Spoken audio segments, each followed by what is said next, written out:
রাহিমাহুল্লাহ তার সহিহ মুসলিমে বর্ণনা করছেন আন বাদে আজওয়াজিন নবী সাল্লাল্লাহু আলাইহি সাল্লাম, নবী সাল্লাল্লাহু আলাইহি সাল্লামের কোনো স্ত্রীর থেকে, আর কোনো স্ত্রী বলতে যারা ব্যাখ্যাকার ওলামা ইকরাম আছে, এটা হাফসা রাদিয়াল্লাহু তাআলা আনহার কথা তিনি বর্ণনা করেছেন।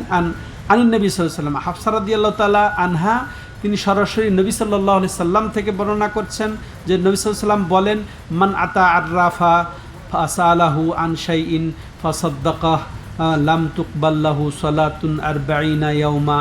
যে ব্যক্তি কোন আররাফের কাছে আসলো, আররাফ শব্দটা মনে রেখেন, আররাফের শব্দর ব্যাখ্যা পরে আসতেছে। ফাসালাহু, যে আররাফের কথার কথা গণকের কাছে ধরেন, যে কোনো ভবিষ্যদ্বক্তা গণকের কাছে আসলো এবং তাকে যে জিজ্ঞাসা করলো কোনো বিষয়, যে কোনো বিষয়, এমন শব্দ রাসূল বলেছেন যে কোনো বিষয়ে জিজ্ঞাসা করলো, ফাসাদ্দাকাহু, এবং সেটা সে বিশ্বাসও করলো, সত্যায়নও করলো, বাস্তব মনে করলো, লাম তুকবাল্লাহু সালাতুন 40 ইয়াওমান, তার 40 দিন কোনো ধরনের সালাত কবুল হবে না, থাকবে। হ্যাঁ, এটা সংক্ষিপ্ত ব্যাখ্যাটা হয়ে যাক হাদিসটা। তো যে জিজ্ঞাসা করলো এবং বিশ্বাস করলো, এই বিশ্বাস শব্দের ফাসাদ্দাকু, এটা মুসলিম শরীফের আসল বর্ণনায় নাই। ইমাম আহমদ বিন হাম্বাল এর যে বর্ণনা, এটাও সহি বর্ণনা, এটাতে সাদ্দাকাহু আছে। তো কোনো বর্ণনা যে নাই, এখান থেকে ওলামায়ে কেরাম পার্থক্য করছেন। যে ব্যক্তি গণকের কাছে আসলো জিজ্ঞাসা করলো, শুধু এতটুকুই, বিশ্বাস করলো না তাকে। বিশ্বাস যদি নাও করে, শুধু ওই গণকের কাছে, জ্যোতিষীর কাছে, জাদুকরের কাছে জানার কুফল কি না যাওয়ার কুফল কি, তার 40 দিন ক্রমাগত 5 ওয়াক্ত সালাত আদায় করলেও, নিয়মতান্ত্রিকভাবে এবং আউয়াল ওয়াক্তে জামাতের সাথে পড়লেও তার সালাতের কোনো সওয়াব সে পাবে না। এটা আপনার রাসূল সাল্লাল্লাহু আলাইহি সাল্লাম বলছেন। তো এটা এটা এটা তাহলে কি? এটা ছোট শিরক, ছোট কুফরি বা কাবিরা গুনাহ। গুনার দিক দিয়ে কাবিরা গুনাহ। যদি সে বিশ্বাস করে তাহলে সে বড় কাফের। আর সে বিশ্বাস না করে শুধু গেছে, জিজ্ঞাসা করছে, এই জন্য তার শাস্তি কি? 40 দিন তার সালাত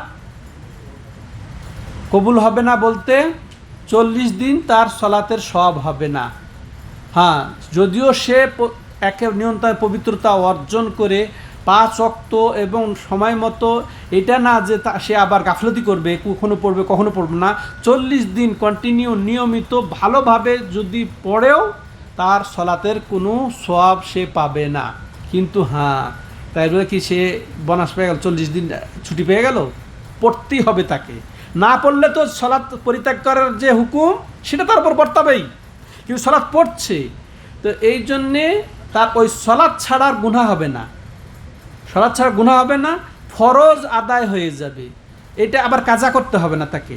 40 দিন পড়ে যাবে, পড়তেই হবে তাকে, তাহলে কাজা হবে না তার, এটা সে আদায় হয়ে গেল, কিন্তু তার সওয়াব সে পাবে না, বঞ্চিত, সব থেকে বঞ্চিত। সম্মানিত দর্শক শ্রোতা মণ্ডলী, এবার আসেন তাহলে এই হাদিসটা থেকে আমরা যেটা জানলাম যে যারা শুধু যাবে তার শাস্তি কি? যা 40 দিন ইবাদত কবুল হবে না।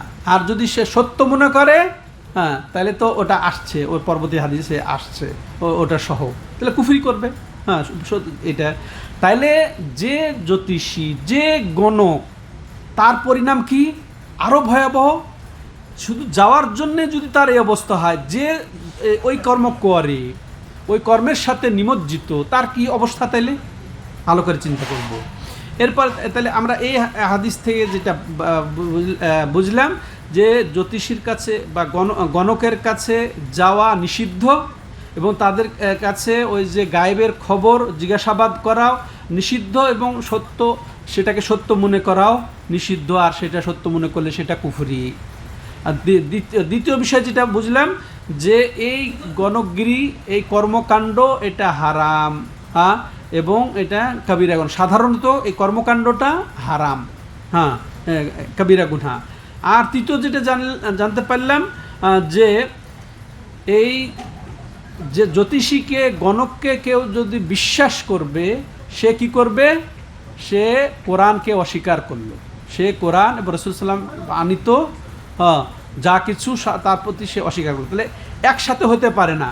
গণকের কাছে যাওয়া, বিশ্বাস করা, গণককে বিশ্বাস করা আর কোরআন বিশ্বাস একসাথে হতেই পারে না। কেউ যদি জ্যোতিষী গণককে বিশ্বাস করে, সে কোরআনকে অস্বীকার করলো। কেউ যদি কোরআনকে স্বীকার করে, সে জ্যোতিষীকে গণককে অস্বীকার করতেই হবে। এটা একটা সবকটা নিয়ে যাই। এরপরে দ্বিতীয় হাদিস উনি যেটা দলিল হিসেবে বর্ণনা হচ্ছে, আবু হুরায়রা রাদিয়াল্লাহু আনহু বর্ণনা করছে, জানেন নবী সাল্লাল্লাহু আলাইহি ওয়াসাল্লাম قال মান আতা কাহিনান ফাসাদ্দাকাহ বিমা ইয়াকুল ফাকাদ কাফারা বিমা উনজিলা আলা মুহাম্মদ সাল্লাল্লাহু আলাইহি ওয়াসাল্লাম। হ্যাঁ, আবু হুরায়রা রাদিয়াল্লাহু তাআলা আনহু নবী সাল্লাল্লাহু আলাইহি ওয়াসাল্লাম থেকে বর্ণনা করছেন যে নবী সাল্লাল্লাহু আলাইহি ওয়াসাল্লাম বলেন যে ব্যক্তি কোনো গণকের কাছে, ভবিষ্যদ্বক্তার কাছে আসলো, ফাসাদ্দাকাহু, এবং তাকে বিশ্বাস করলো, যা কিছু সে বলল, ফাকাদ কাফারা বিমা উনজিলা আলা মুহাম্মদ। এটা আরেকটা হুকুম যে সে মুহাম্মদ সাল্লাল্লাহু আলাইহি সাল্লামের উপরে যা অবতীর্ণ হয়েছে তার সাথে সে কুফরি করলো।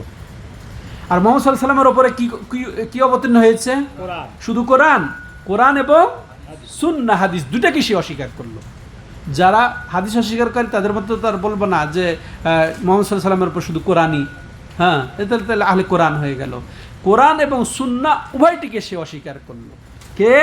যে এই গণকের কাছে আসবে এবং তাকে তার কথা বিশ্বাস করবে, যা সে বলেছে, তাইলে সে মুহাম্মদ সাল্লাল্লাহু আলাইহি সাল্লামের প্রতি অবতীর্ণ যা হয়েছে তার সাথে সে কুফরি করলো। আবু দাউদের বর্ণনা এবং অলিল আরবা, সুনান আরবা এবং হাকিমের বর্ণনা এসেছে, হ্যাঁ, যে এটা আর এটা ইমাম বুখারী মুসলিমের শর্ত সাপেক্ষে, যে নবী সাল্লাল্লাহু আলাইহি সাল্লাম থেকে মান আতা আররাফা আও কাহিনা ফাসাদ্দাকা বিমা ইয়াকুল ফাকাদ কাফারা বিমা উনজিলা আলা মুহাম্মদ।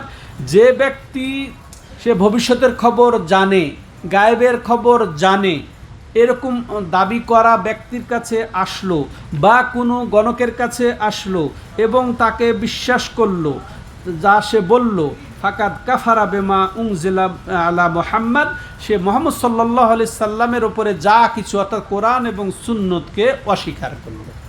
স্পষ্ট, ঠিক আছে? ব্যাখ্যার প্রয়োজন আছে? হ্যাঁ। তো তাহলে এই হাদিস দুটি থেকে আমরা যেটা পেলাম যে এই গণকের কাছে এবং যারা ভবিষ্যতের খবর জানে, দাবি করে, এমন ব্যক্তির কাছে গেল এবং তাদের কাছে জিজ্ঞাসা করলো, তাহলে এদের থেকে আমাদেরকে দূরে থাকতে হবে। হ্যাঁ, যারা যায় তাদের থেকেও দূরে থাকতে হবে, ওই গণক জ্যোতিষী ওদের থেকেও দূরে থাকতে হবে। হ্যাঁ, কারণ এটা কুফরি, হ্যাঁ, যদি তাকে বিশ্বাস করা হয়, যে বিশ্বাসের শব্দ এসেছে, হ্যাঁ, আর এটা অবশ্যই হারাম। হ্যাঁ, এরপরে আমরা আরও যেটা জানতে পারলাম যে এই হাদিস, বিগত হাদিস থেকে, যে ওই জ্যোতিষী এবং গণককে অবশ্যই মিথ্যা মনে করতেই হবে আপনাকে, যে এর কোনো সন্দেহ করা যাবে না যে এরা মিথ্যুক, বা করা যাবে না হইতে পারে এর কথা সত্য, সন্দেহ করা যাবে না। কিন্তু দৃঢ় তো বিশ্বাস করা যাবেই না যে হইতেও পারে, যাই তো দেখি কি বলে, আমার ভাগ্যে কি আছে, আমি তো বিশ্বাস করি না, কিন্তু যে দেখি না, হইতেও পারে। হ্যাঁ, তো এরকমও যদি বলে তাহলেও ভয়াবহ। এরকম যদি বলে, এটা অবশ্যই আপনাকে মিথ্যা মনে করতে হবে। মিথ্যা না মনে করলে ইমানের হুমকি। এরপর তৃতীয়ত যেটা আমরা জানলাম, যে ব্যক্তি যারা আসবে তাদের কাছে এবং তাদেরকে সত্য মনে করবে, সে দুই ওয়াহি অর্থাৎ কোরআন এবং সুন্নাহকে অস্বীকারকারী হবে। তেমনইভাবে এটাও জানলাম যে গণককর্ম, জ্যোতিষকর্ম, জাদু, এটা হচ্ছে শিরিক। কারণ এর ভিতর কি আছে, যে আল্লাহর যেটা বৈশিষ্ট্য, আল্লাহর যেটা একান্ত সিফত গুণ, যে ভবিষ্যতের খবর জানা, গায়েবের খবর জানা, সেটাতে ওই যে গণককে, জ্যোতিষীকে, জাদুকরকে আর ওর ওপরে জিন শয়তানকে সে শরিক করলো আল্লাহর সাথে। তাহলে শিরক হলো কি হলো না? স্পষ্ট হয়ে গেল।